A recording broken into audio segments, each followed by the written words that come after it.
2023년 데미를 장식한 마지막 본머스전, 손흥민의 미친 무각슈 포함해서 총 3골을 터뜨리면서 완승을 거두는 훌륭한 승리였는데, 한 가지 오게티가 있다면 3대0이 아니라 3대1로 무실점 승리를 하지 못한 것입니다. 물론 NG볼 자체가 하이리스크, 하이리턴으로 뒷공간을 털릴 수 있는 위험이 있는 전술이지만, 그래도 3골이나 앞서 있는 상황에서 실점하는 건 사실 실력보다도 집중력 문제거든요. 애초에 순위부터 토트넘은 상위권 싸움 중이고 본머스는 12위로 중간 이하의 성적인데다가 이미 점수차가 3골이나 벌어진 상태라면 무실점 승리를 하는 게 어쩌면 정상인데요. 참 공교롭게도 방관현 센터백 나이어가 프리미어리그 공식 타임라인에 보면 82분 투입, 그리고 불과 1분 만에 토트넘 실점. 경기를 본 입장에서 솔직히 이번 실점 장면에 나이어가 뭘 크게 잘못했다고 할 수는 없지만, 로셀소가 빠지고 수비를 강화하기 위해서 다이어를 투입하자마자 바로 실점을 했다는 게 진짜 우연이라고 하기도 좀 뭐하잖아요. 후반 추가 시간 4분까지 더해봤자 다이어는 본머스전에서 길어봤자 12분 뛰었습니다. 당연히 경기의 영향력은 매우 적었고 볼터치 횟수도 8번밖에 안 돼요. 볼 경합 시도는 1번밖에 없고 패스는 4번 시도에 3개 성공으로 패스 성공률은 75%, 걷어내기 1회, 가로채기 1회로 소소하죠. 하지만 어쨌거나 수비 전문 선수로 알고 있는데 들어오자마자 실점하고 이후 볼 경합 횟수가 한 번도 없다는 건 분명 의아하긴 합니다. 게다가 실력을 떠나서 어쨌든 최고참으로 올해로 토트넘 10년차 선수긴 하거든요. 이런 최고참이 들어오면 어린 선수들이 정신 바짝 차리고 더 긴장하는 게 당연한데, 오히려 나이어 본인이 경기에 집중을 못하고 캡틴 손흥민의 지시에도 따르지 않으면서 팀 분위기를 흐리는 듯한 모습이었습니다. 이게 언제냐면 벨리스가 경기 막판에 고통을 호소하면서 경기장에 쓰러진 상황, 토트넘 교체 카드는 5장을 다 써버렸기 때문에 교체는 못해주고 의료진이라도 투입해서 부상 정도를 확인하는 과정이었는데요. 의료 전문가들이 투입된 이상 토트넘 선수들은 벨리스가 걱정되더라도 남은 경기를 위해서 자기 자리로 복귀하는 게 최선이었습니다.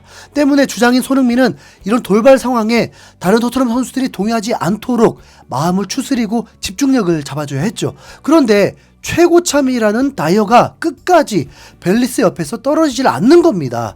인간적으로 걱정하는 건 공감 가는 부분이지만 매주 85,000파운드 하나로 1억 4천만원씩 받으면서 출전 시간은 200분도 안 되는 4순위, 5순위 센터백이 할 일은 아니잖아요. 참다 못한 캡틴 손흥민이 직접 다이어에게 가서 수비 자리로 복귀하라고 강하게 말해도 다이어는 고집을 부리면서 손흥민을 뿌리치고 의료진들 사이에서 움직이지 않았습니다. 아니, 경기 출전 안 한 사이에 의사면허라도 땄다는 거예요. 뭐야? 옆에서 본다고 갑자기 회복하는 것도 아닌데 캡틴 손흥민의 지시를 완전 개무시하고 그냥 자기 하고 싶은 대로 해버린 다이어. 와, 올 1월 겨울 이적시장에 필히 처분해야 하는 최악의 악성재라고 말씀드리고 싶네요. 첼시전 로메로 퇴장, 반더벤 부상이라는 올 시즌 최악의 악재만 아니었다면 나이어는 아마도 시즌 내내 1분도 못 뛰었을 겁니다. 주전 센터백 2명이 동시에 출전 불가라서 첼시전 후반 56분에 교체로 들어갔는데 그동안 발전한 부분은 전혀 보이지 않았죠. 다음 울버햄튼전에는 시즌 최초 선발로 나와서 풀타임을 소화했지만 NG 감독이 보기에는 완전히 낙제점이었던 게 확실합니다. 왜냐하면 다음 경기부터 센터백 다이어를 두고 양쪽 측면 수비수인 벤 데이비스와 에메르송을 센터백으로 쓰는 모습이었거든요. 에메르송도 선뜻 수비력이 좋다고 하기에는 살짝 망설여졌던 선수인데 나이어에 비하면 그래도 훨씬 낫다는 판단이었겠죠. 그리고 실제로도 그 판단은 정확해서 이후에 계속 이 조합으로 센터백을 구성했습니다. 그러다 에버턴전에 로메로가 살짝 부상으로 전반전 이후 후반전에 투입된 다이어인데 2대0으로 앞서던 경기를 후반 82분에 고메스에게 만회골을 허용하면서 무실점 승리를 날린 전적이 이미 존재합니다.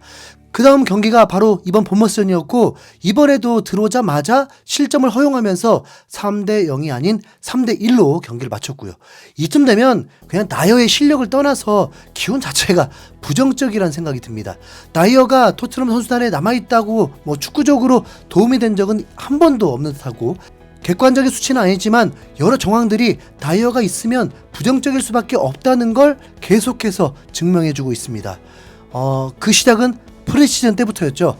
오랜 기간 토트넘의 수문장이었던 요리스가 올 시즌에 팀을 떠나기로 합의를 했고 토트넘 구단 역대 최다 득점자인 케인도 개인 커리어를 위해서 뮌헨으로 떠나게 된 상황. 다이어가 어떤 행동을 했었는지 기억하시나요? 자신의 개인 SNS에 사진을 2장 올렸는데 프리시즌에 주장 완장을 차고 있던 사진들을 연이어서 업로드하는 일이 있었습니다. 다이어가 직접 그 의미를 밝힌 적은 없지만 앞뒤 맥락을 보면 올 시즌 차기 주장으로 자신을 선임해달라는데 무언의 시위? 그런 의미로 받아들인 사람들이 많았습니다. 앞서 말씀드렸다시피 경력으로만 본다면 벤 데비스와 더불어서 다이어가 최고참이라서 소위 말하는 짬으로만 따지면 충분히 다이어가 주장으로 선임될 수도 있었죠. 하지만 엔지 감독의 선택은 다들 아시는 것처럼 손흥민을 캡틴으로 임명하는 깜짝 선임이었고, 부주장도 2021년에 합류한 로메로와 아예 올 시즌 신입생인 메디슨이 됐습니다.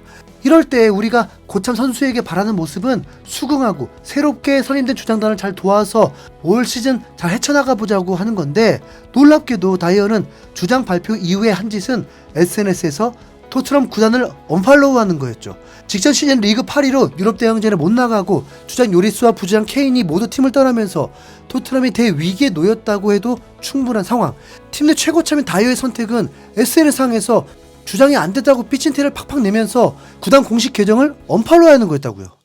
영국 매체인 더선에서도 이걸 포착해서 다이어가 토트넘 SNS 팔로우를 취소하고 자신의 SNS에 구단이 언급된 부분을 모두 삭제했다. 팬들은 이를 두고 다이어가 떠날 것이라고 확신하고 있다라면서 당시 사건에 대해 보도를 하기도 했고, 이후 또 다른 매체인 텔레그래프에서는 다이어가 레비 회장에게 면담을 요청해서 1대1 상담을 진행했다고 밝혔습니다. 토트넘 1군 명단에서 제외된 다이어가 레비 회장에게 면담을 요청했다. 이 자리에서 불협화음은 없었다.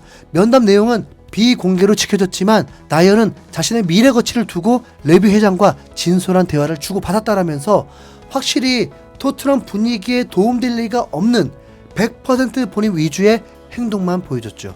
아무튼 이때 단단히 뭔가 앙금이 쌓인 모양인데, 그게 이번 본머스전 장면에서 제대로 드러나면서 캡틴 손흥민의 지시를 들은 척도 안 하고 끝까지 고집을 부리는 다이어였는데요. 계약 만료까지 매주 1억 4천만 원을 주면서 팀 분위기를 흐리는 선수를 반년 더 끌고 가느니 어떻게든 1월 안에 파는 게 나을 듯 합니다. 지난 여름 다이어는 직접 자기를 영입하라고 뮌헨 측에 자신을 역제안했던 적이 있고, 10월에는 전 스승인 무리뉴 감독에게 연락해서 AS 로마에서 자기 자신을 영입할 수 없냐며 영입 요청을 했던 일도 있었습니다. 그럼에도 불구하고 아무도 안 사갔던 다이어. 다행히 최근 튀르키예 매체인 파크빔에서 페네르바체 이사회 구성원이 잉글랜드로 넘어가 토트넘 호스퍼의 수비수 다이어를 만났다. 페네르바체 경영진은 자신들의 색깔에 스타 선수를 추가해서 수비를 더욱 강화하게 싶다고 밝혔다. 또한 그들은 계약 마지막 해인 다이어를 합리적 비용으로 영입할 계획이다라면서 다이어의 페네르바체 이적설을 전했습니다. 누구라도 영입을 해간다는 소식이 들리는 게 어쩌면 진짜 기적일 수도 있다는 생각이 드는데요. 레비 회장이 다이어 몸값 더 받겠다고 쓸데없는 이적료 협상하지 말고 최대한 빨리 다이어 방출에 최선을 다해주길 바랍니다. 타이밍 절묘하게 드라구신이라는 선수 영입 초읽기에 들어갔다고 전해졌습니다. 1순위는 토디보인데 소속팀이 팔 마음이 없는 상태라고 했고, 제노아에서 뛰는 드라구신이 엔지 감독까지 승인했다면서 영입될 확률이 굉장히 높아졌다고 로마노 기자가 전했습니다. 토트넘은 이례적으로 마이아웃 조항 삽입까지 해주기로 했다는데요. 우선 검증 안 된 선수니까 예상하긴 그렇지만 몸값으로는 다이어의 5배 이상 책정된 선수입니다. 여기 금액도 300억이 넘게 필요하고 마이아웃 조항은 7천만 유로가 넘습니다. 활약을 반더벤처럼 한다고 가정했을 때는 1년 만에 다른 팀이 데려가 버릴 수도 있는 것입니다. 그럼 팬들이 뭘 바라야 하는 거죠? 다이어는 갑자기 웨스트햄 이적설도 뜨긴 했네요. 다이어 다시는 보지 말자. 내 맘속에 넌 다이어. 이상 흰수염군이었습니다. 감사합니다.